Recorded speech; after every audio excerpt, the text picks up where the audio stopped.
मुंबई विमानतळ सीमाशुल्क विभागाच्या अधिकाऱ्यांनी स्पॉट तपासणी आणि एपीआयएस प्रोफाइलिंगच्या आधारे मोठी कारवाई करत अनेक प्रकरणे उघडकीस आणली आहेत.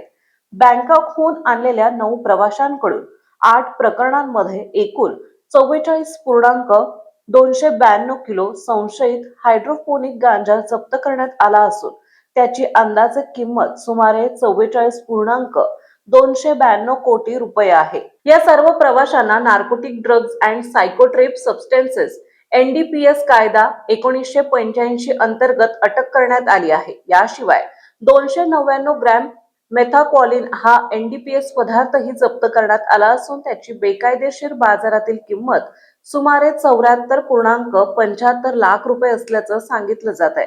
दरम्यान 5 वेगवेगळ्या प्रकरणांमध्ये सीमाशुल्क अधिकाऱ्यांनी 32.85 लाख रुपयांच्या समतुल्य विदेशी आणि भारतीय चलन 94.97 लाख रुपये किमतीचे 455 कॅरेट हिरे, 21.51 लाख रुपये किमतीचे 160.790 ग्रॅम वजनाचे 21 कॅरेट सोन्याचे दागिने तसेच 15.16 लाख रुपये किमतीचे 1203.69 कॅरेट नैसर्गिक पन्ना, माणिक, निळे नीलम, ॲमेथिस्ट, प्रासिओलाइट आणि इतर मौल्यवान रत्ने जप्त केली आहे.